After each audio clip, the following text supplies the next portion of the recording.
मित्रों, उज्जैन में विक्रम महोत्सव चल रहा है और वहाँ पर एक सम्राट विक्रमादित्य के ऊपर महानाटिका 12, 13, 14 अप्रैल को दिल्ली में आयोजित की जा रही है। आप सभी जानते हैं सम्राट विक्रमादित्य ने जिस तरीके से विक्रत संवत चालू किया और एक तरीके से कालगणना का केंद्र एक समय उज्जैन था। हम उस कालगणना केंद्र को एक बार फिर से सारे विश्व के अंदर बताना चाहते हैं, क्योंकि हमारे जो गणितज्ञ हैं उन्होंने समय को 1 सेकंड के 34,000वें हिस्से तक कैलकुलेशन किया और इसलिए हमारे गणितज्ञों की विशेषता को हम सारी दुनिया को एक बार फिर से बताना चाहते हैं। उज्जैन कालगणना का केंद्र बने, इस दिशा में हम लोग काम करना चाहते हैं। और उसी के साथ साथ आप सभी जानते हैं कि भारतीय कैलेंडर की शुरुआत गुड़ी पड़वा से होती है। इंदौर उज्जैन में तो काफ़ी समय से गुड़ी पड़वा नववर्ष के रूप में मनाया जाता है। इस बार माननीय मुख्यमंत्री जी ने निर्देश दिए कि प्रदेश के सभी जिलों में नव वर्ष के रूप में गुड़ी पड़वा उत्सव मनाया जाए और सभी मंत्रियों को भी निर्देश दिए कि किसी न किसी जिले में कोई मंत्री पहुंचे और गुड़ी पड़वा उत्सव में भाग ले। इसलिए गुड़ी पड़वा उत्सव अब सारे प्रदेश में मनाया जाएगा। अलग अलग तरीके से लोग गुड़ी पड़वा उत्सव मनाते हैं। सुबह 5:30 बजे सूर्य की आराधना करते हैं। गुड़ धना ये खिलाया जाता है। हमारे आयुर्वेद में ऐसा कहा गया है कि गुड़ी पड़वा को नीम की कोमल पत्ती खाने से वर्ष भर आप बीमार नहीं होते। तो हमारी आयुर्वेदिक परंपरा की जो परिपाटी है, यदि आपने गुड़ी पड़वा के दिन नीम की कोमल 5 पत्तियां खाई तो वर्ष भर आप स्वस्थ रहेंगे, ऐसी मान्यता है। तो हम इस परंपरा को फिर से प्रारंभ करके लोग स्वस्थ रहें, इस दिशा में गुड़ धनिये के साथ साथ नीम की कोमल पत्ती भी ग्रहण करें, यह आग्रह करेंगे।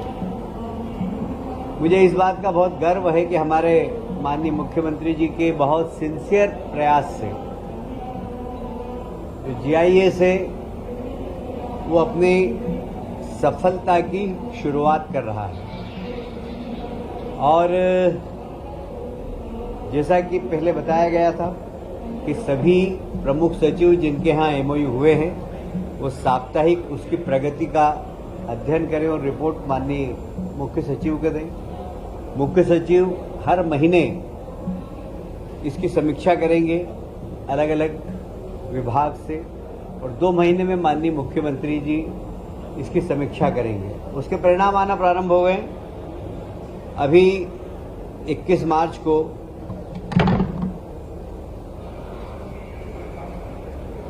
भिंड चंबल में 18 भूमि पूजन हुए। अगर आपको डिटेल कहूँ कौन कौन सी कंपनी, तो मैं नाम बता सकता हूँ, पर वो आपको राइटिंग में मिल जाएंगे। 18 ऐसे ग्वालियर में भी भूमि पूजन हुए हैं। आने वाले समय में और 7 औद्योगिक इकाई के भूमि पूजन होने वाले हैं। संभागीय स्तर पर भी हमारे जो MOU हुए उन पर क्रियान्वयन प्रारंभ हो गया है और अतिशीघ्र वहाँ पर भी भूमि पूजन प्रारंभ हो जाएंगे, जिससे कि इंडस्ट्रियलाइजेशन की उस क्षेत्र के अंदर शुरुआत हो। हमारे पास सभी संभाग से निवेश के प्रस्ताव मिले थे, संभाग स्तर पर, जिला स्तर पर भी उसकी प्रगति और उसकी समीक्षा हो रही है। और वहाँ पर भी आप देखेंगे कि एक वर्ष भर के अंदर ही काफ़ी पूरे प्रदेश के अंदर इंडस्ट्रियलाइजेशन की शुरुआत हो जाएगी। मुझे कहते हुए बहुत प्रसन्नता हो रही कि हमारे यहाँ ओंकारेश्वर में 26वीं वाइल्ड लाइफ सेंचुरी स्वीकृत हो गई है। हमें ये कहते हुए बहुत प्रसन्नता हो रही है कि इस वाइल्ड लाइफ में जितना भी वन क्षेत्र है वहाँ पर कोई भी वनग्राम नहीं है, इसलिए किसी प्रकार की कोई परेशानी नहीं है। लगभग 614 वर्ग किलोमीटर प्रदेश 614 किलोमीटर की ये वर्ग मीटर की वन सेंचुरी है ये, और ये 26वीं वाइल्ड लाइफ सेंचुरी होगी, जिसका कि देश में सर्वाधिक वन सेंचुरी बनाने का जो एक रिकॉर्ड है वो मध्य प्रदेश के नाम है। माननीय मुख्यमंत्री जी ने निर्देश दिए, गर्मी प्रारंभ हो गई है, इसलिए सभी माननीय मंत्रीगण अपने अपने प्रभार के जिले में पानी की व्यवस्था को देखें, लोगों को पीने का पानी मिले, पशुओं को पीने का पानी मिले और समाज के अंदर इस प्रकार का वातावरण बने कि पक्षियों के लिए भी लोग पानी की व्यवस्था करें। मैं समझता हूँ इतना बारीक कोई मुख्यमंत्री सोचता नहीं है कि पशुओं के पानी की भी चिंता करें और पक्षियों के पानी की भी चिंता करें। आज कैबिनेट में माननीय मुख्यमंत्री जी ने सभी माननीय कैबिनेट मंत्रियों से आग्रह किया है। अभी कुछ क्षेत्रों में ओलावृष्टि हुई है, ओलावृष्टि के लिए भी माननीय मुख्यमंत्री जी ने निर्देश दिए हैं सारे कलेक्टर्स को कि जल्दी से उसका सर्वे करें और आपदा प्रबंधन के माध्यम से उन सब किसानों का जिनका नुकसान हुआ है उन्हें आरबीसी की तहत उनकी जो मुआवजा है वो उनको अतिशीघ्र मिले, इसकी चिंता करें। जैसा कि मैंने पहले बताया था आपको कि हम आत्मनिर्भर नगर निगम और नगर पालिका बनाने के लिए प्रयासरत हैं और हमने ये भी अध्ययन किया कि सबसे बड़ा खर्चा अगर नगर पालिका नगर निगम का है तो पहले तनख्वाह का, दूसरा पेयजल के बिल का, बिजली के बिल का।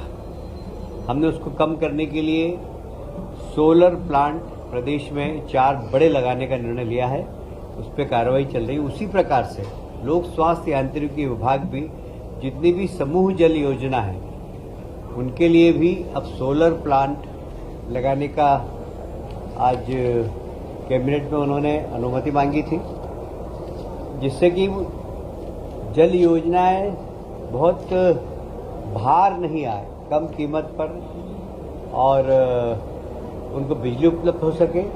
यदि सरप्लस बिजली हो तो वो विद्युत मंडल खरीद सके, तो मतलब बिजली बेचने वाला भी समूह योजना हो सके, ऐसे उन्होंने कैबिनेट में अनुमति मांगी है।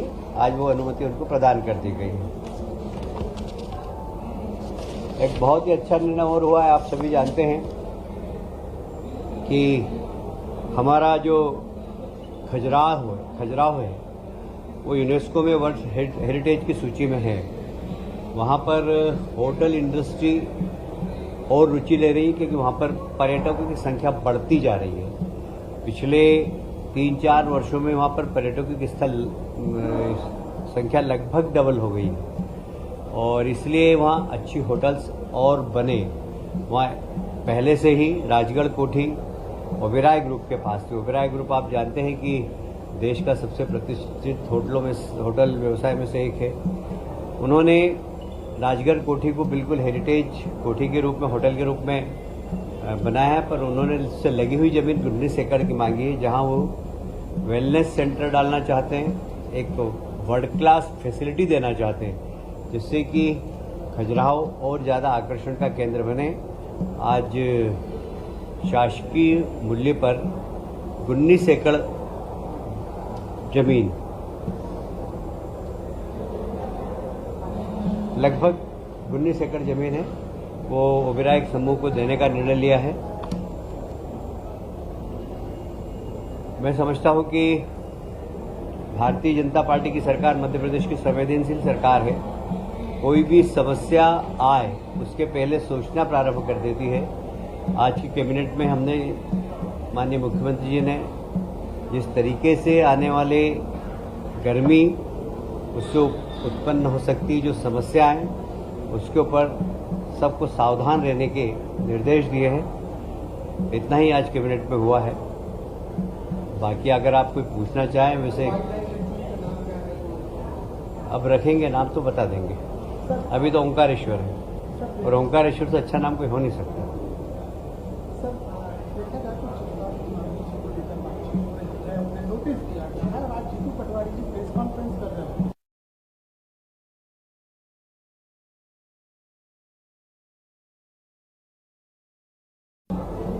देखिए, भारतीय जनता पार्टी जीतू पटवारी जी के इशारे पर थोड़ी चलेगी।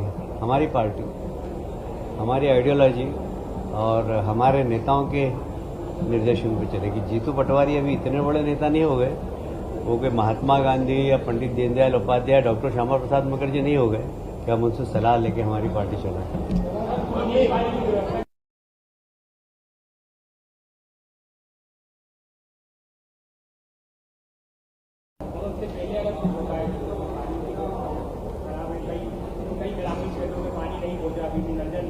मैंने पहले ही बता दिया कि मुख्यमंत्री ने निर्देश दिए हैं कि पूरे जिले में जाकर लोगों के पास जल पानी पहुंचे, उसकी समीक्षा करें। जहां पानी कम हो टैंकर की व्यवस्था करें। तो समीक्षा होगी और कलेक्टर को भी इस प्रकार के निर्देश जारी कर देंगे। माननीय लोक सेवा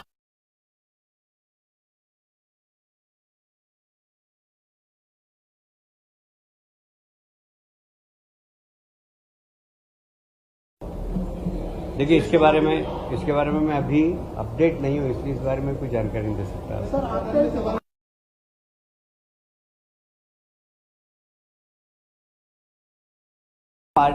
पार्टी अपने नियम और कानून से चलती है, किसी दूसरी पार्टी के नियम और कानून से नहीं चलती। इसलिए हमारे यहाँ कोई भी काम कार्यकर्ता अगर करता है तो हम अब देखते हैं कि वो अनुशासनहीनता की श्रेणी में आता है तो नोटिस देते हैं।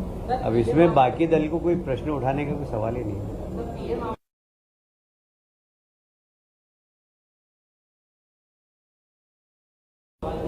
देखिए, 80-90% पीएम आवास योजना हमारी समय सीमा में पूरी हुई है और मध्य प्रदेश को उसमें अवार्ड भी मिला है दूसरे नंबर का। कुछ लोकल कारणों के कारण कहीं पर स्टे हो गया, कहीं पर जमीन नहीं मिली, कहीं वन विभाग की जमीन थी, वन विभाग ने आपत्ति ले ली, कहीं ठेकेदार की डेथ हो गई। इसलिए ऐसे बहुत सारे 3-4 जगह ही, बहुत जगह नहीं, भोपाल में है, एक दो केस जबलपुर के हैं, एक आध सागर का, एक छिंदवाड़ा का, ऐसे 4-5 जगह है। तो उसकी हम समीक्षा भी कर रहे हैं और अतिशीघ्र उसका निराकरण। Thank you.